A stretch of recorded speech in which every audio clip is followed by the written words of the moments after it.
Hello, everyone, and welcome to the latest edition of Charity Pulse. My name is Catherine Rostomji. I head the charities practice at Shakespeare Martineau, and I am back with my regular partners for our podcast, which is James Saunders, audit partner at Moore Kingston Smith, and Charles Mesquita, investment director at Quilter Cheviot. So today is the day after the latest budget. I feel like the budget has been rolling for some time with all of the, what was it called? Kite flying, I think, when they give a little notion to test how it goes down. I think in terms of the impact on the charity sector, seems to me the removal of the two-child cap on child benefit is something many charities have campaigned for some time, but perhaps more wide-reaching would be the minimum wage increases and the impact that that could have on charities. James, if I come to you first, just your thoughts on, yes, a good thing for the minimum wage to be increased, but what's the knock-on effect of that? Yeah, I mean, yes, of course, for the charity sector, I think it's fair to say the sector has an abnormally high level of employees who would be at that minimum wage level. So clearly, a wage increase for them, and the increase is larger if you remember that the younger age.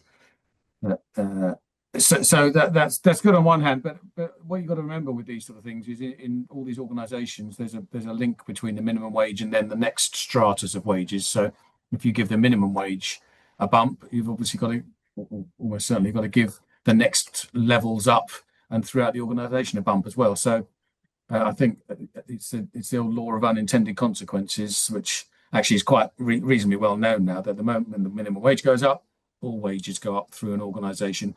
And the more people you've got at that minimum wage level, the more it impacts on you. Absolutely.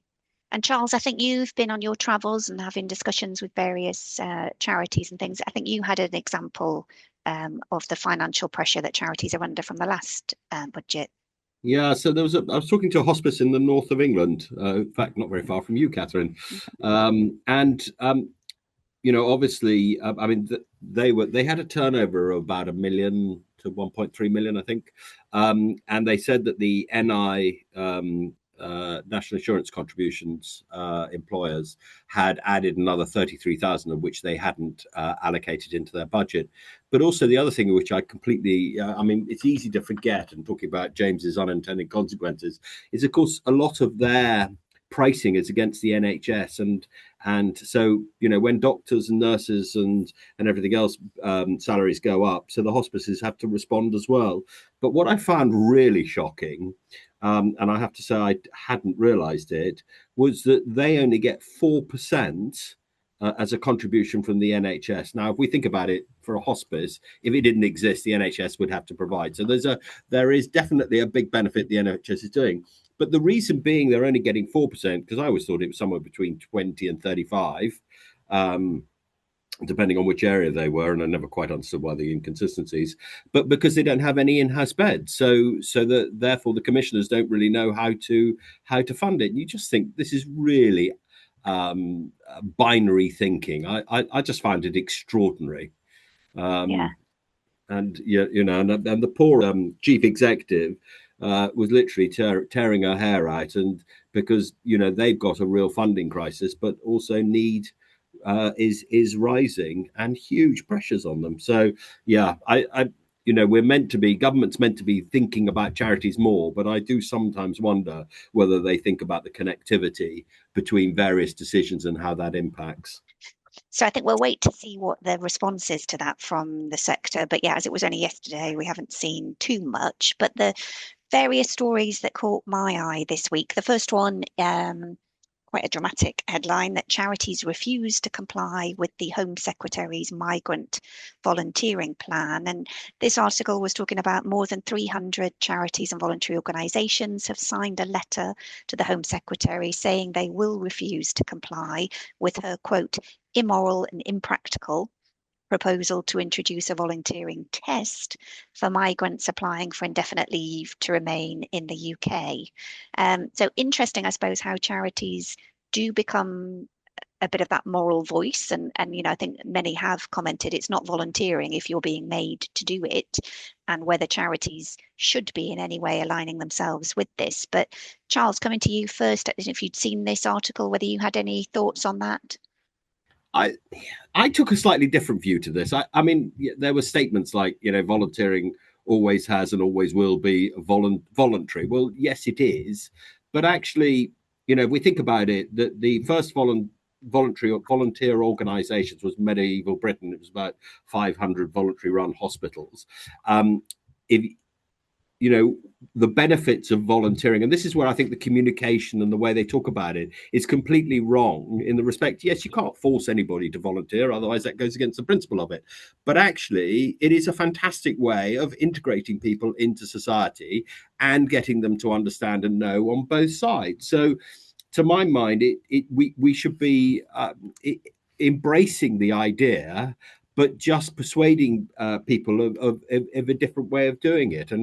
And actually, since the pandemic, we know the numbers of volunteering is down. I mean, I think from the NCVO's last almanac that they published, and I'm not quite sure how they work out what volunteering formally once a month, how that's calculated, but it's about 16% of the population, which is 7 million of people in England and 8.3 in the UK. We should be encouraging people to volunteer, but we should also, I think, be explaining to people what benefits that they get from volunteering, and actually how much fun it is. So I just found the coverage really quite being very negative, where they could have been much more positive. Interesting. James, you feel negative or positive, or? Yeah, I agree. I think it's in theory, you could see how this actually could have been quite a good idea. Well, it could in the end be quite a good idea, but it's just the way it's been put out, the way it's been used as a test. That's not what people want. People want, as Charles was saying, people want volunteers to be there voluntarily. I mean, it's the nature of it, and to bring it into a test of whether someone's allowed to stay in the country or not. It's messing up two ideas. But James, I think it was a good idea that Home Secretary came forward with. I think I don't have any issues that if somebody wishes to volunteer, that should be taken as a positive for their application for citizenship. I don't have any issues with that. I think anything that forces people to do it, you're right, and it needs to be careful balance. But I think people should be encouraged to. So if that encourages them, great. Interesting. Now we're moving on to a slightly raw topic for me, only because I've got fear of missing out and a bit of envy that you two are now best friends with Joe Saxton when I wasn't around. So following on from your cosy chat with Joe, who's chair of the Association of Chairs, I'd seen an article this week that called for better learning and development being needed for greater trustee diversity, which I thought was an interesting angle we haven't necessarily seen. And this was a summary of an event where it was being suggested charities must offer better learning and development for trustees if they are then going to be able to recruit and also retain actually a more diverse board of trustees. Some of the comments were around trustees maybe staying for a year and then leaving. What was that all about? What is it that trustees want? What isn't being met at the moment? So I thought it was just an interesting angle. Charles, again, if I come to you first, had you seen this from your chat with your best friend Joe? Yes, I did. And I just wonder what sort of angle they're coming from, because they were definitely talking. I think it was Holly Riley, who's the Charity Commission strategic policy lead, talked about that they had definitely data of trustees for a year and then they would leave. I don't know how much of that is to do with training, induction, that people are time poor, or it's just meetings are difficult. I mean, I know fair well on the boards I've sat on that, Glasspool, for example, when I arrived, I was the only person working today and everybody else was retired. Today, 95% of the board is working and 5% is retired, and trying to juggle families and times to meet and everything else is quite a challenging. Again, this to me is communication. I personally, I think we should be talking about actually the benefits of being a trustee. I know we've reflected on this before, but I know it has made me a better person, a better manager. I've met people that I never would. I've gone places that I've never done. I've thought about things that I never would have done if I hadn't been a trustee. And it has been the most fantastic experience, not without its challenges. So yes, the one thing I do think is a good idea is that if you ever join a board, that have some sort of mentoring rather than induction. I mean, I think you need a bit of induction, but actually it's that ongoing mentoring, because it's getting the knowledge, isn't it, of what the circumstance of the organization, the people and everything else, and having somebody that you can turn to for good counsel. Yeah. And that trustee buddy, I think that's, it doesn't have to be over engineered, but I think it makes someone feel welcome. It gets them involved, and effective quicker. So, James, any thoughts on this one? Well, I would link it to the new Charity Commission designates comments this week that trusteeship is in crisis. And taking a slightly different a view of it, if you like, I think there's a lot of truth in this. I think trusteeship is becoming more and more onerous, and almost by the month at the moment, with more pressures on, if it's not diversity and inclusion, it's more knowledge around employee matters. I've said before, banging on several months now, about the new employment laws that are coming in. Over the course of the next 18 months, effectively, trustees need to be familiar, if not more knowledgeable, about those sort of things, because it's all coming through. Trustees are ultimately responsible. I was sitting in a trustee meeting yesterday with my auditor hat on, and the comments around the table were the amount of board papers that they had to deal with was excruciating.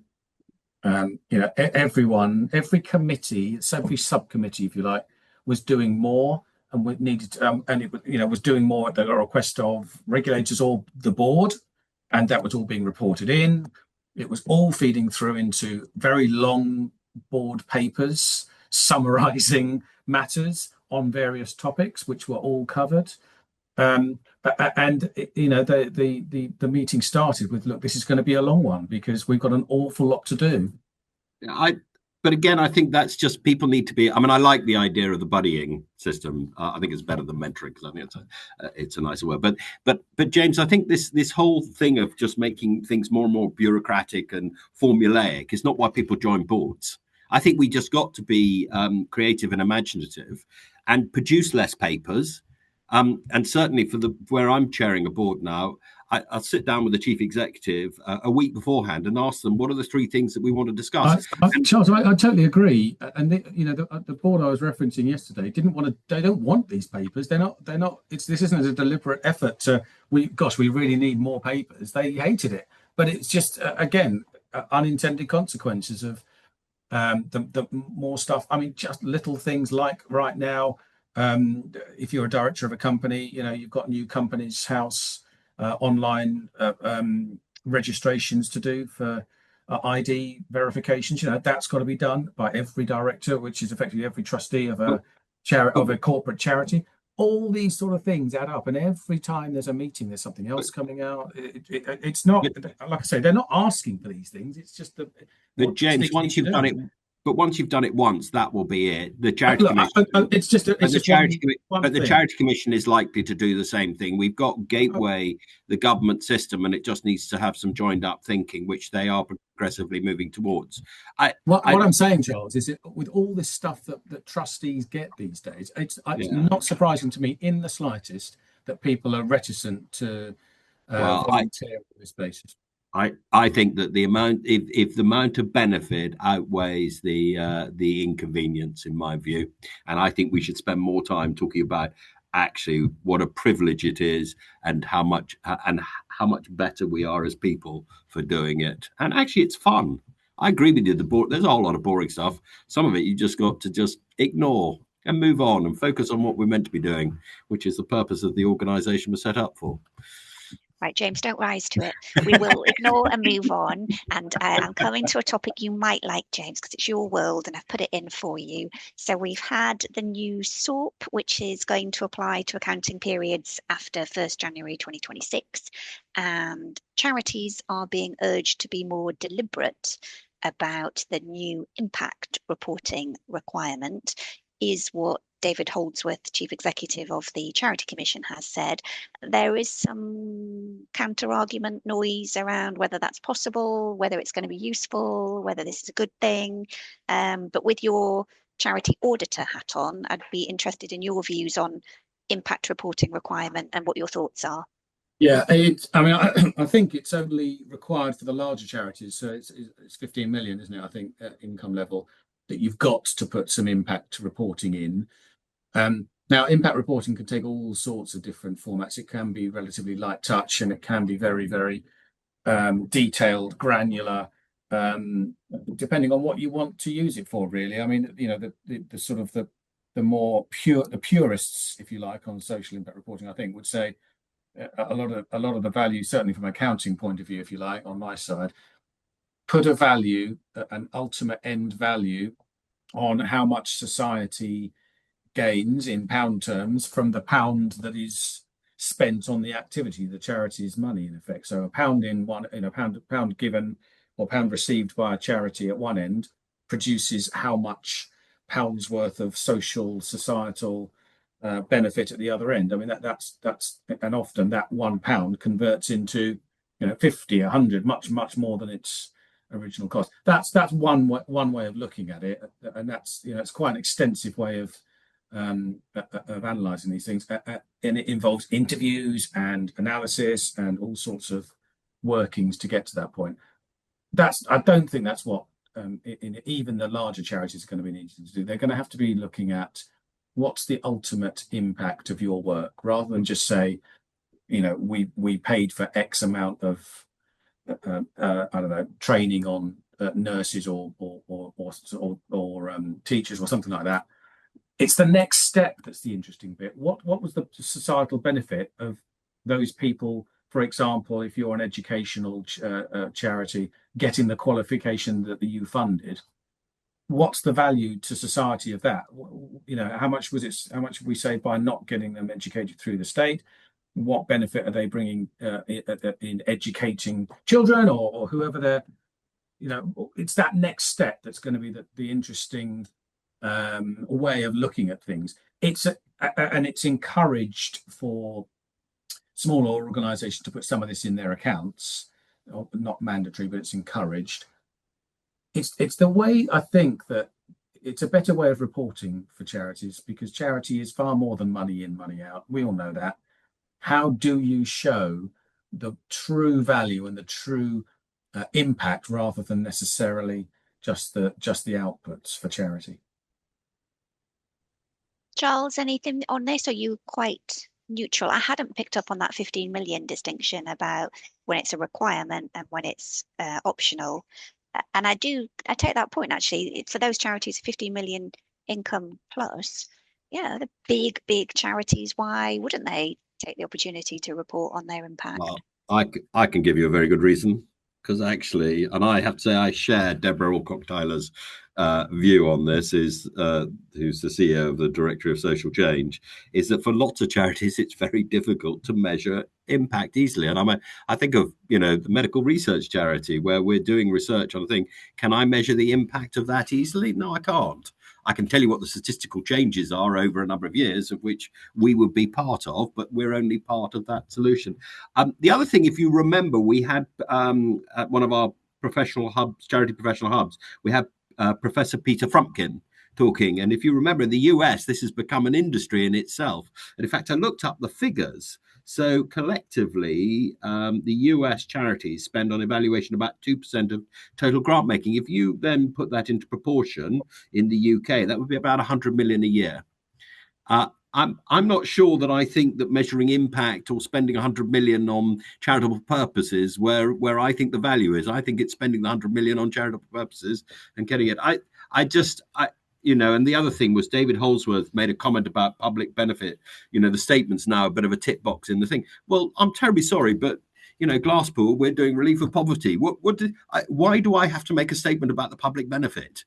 Is it not in the title of what we're doing? Do I have to really tell them that we've considered this and it's for the public benefit? Of course it is. Yeah, That's the point, and we talked about this before, haven't we, Catherine, about the registration with the Charity Commission. If you're a registered charity, you must be there for the public benefit. correct. Point in stating it yeah, absolutely unnecessary in the accounts.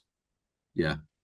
Okay, now last story for this week is the Department for Culture, Media and Sport, DCMS, has published a voluntary code for prize draw operators, which encourages those that advertise a charitable contribution to register with the fundraising regulator.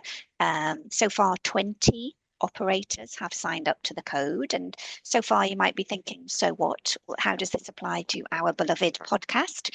But as we have regularly talked about before, we have looked at Omaze, and Omaze is one of the 20 that has signed up. But interestingly, that's the lead for any article these days, is people referencing Omaze. So it definitely has this profile. Any thoughts, James? I'll come to you first on the fact that Omaze and others have signed up to this voluntary code. Oh yes, brilliant voluntary code. I mean, it helps. We've said on numerous times the whole Omaze situation is very difficult. I find myself torn about this because it has given an awful lot of money to charity. The most recent accounts that are on Companies House and been published, signed off in September. £46 million passed on to charity. Interestingly, they term it as charitable donations, which I'm interested in because the charity donation is part of the business model. I'd be interested to know quite how they, to me, it could easily be seen as a cost of raising the revenue in the first place, a cost of sales in effect. So they're treating it as a voluntary charitable donation.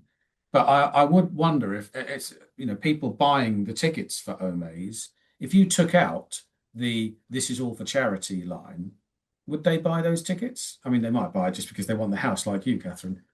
But it's interesting. I mean, so the entity itself, the whole organisation, is less in deficit than it was previously. So it's making some, it's positive returns. It's still not clear exactly who it's for and what they're doing. I mean, that's why I say I'm torn. It's very murky, especially with Omaze America being involved, which, as we know, has ceased operating for the time being. I haven't seen to look to see whether they're back up and running or not, but it looked a bit murky over there. And the whole model is very strange, really. But the fact that they're signing up to this voluntary code, it's okay. Thanks. Murky and strange is not good, is it? But the house in Richmond, I'm telling you, it's beautiful. Been on the virtual tour, had a look round. But it is interesting. Tickets? No, I don't buy the tickets. In the same way, I'm never going to win the lottery because I haven't bought a ticket. But I'm not going to also win the Omaze house. But it is interesting because in this article they talk about operators that provide a charitable contribution as part of a prize draw, and I think that contribution is a cost of doing business for them. It's not a donation, isn't it? Yeah. So, Charles, any thoughts? Yeah, I go back to what we've already covered before, but looking up the statistics, which comes from DCMS's independent research, is that prize draws are worth about 1.3 billion annually.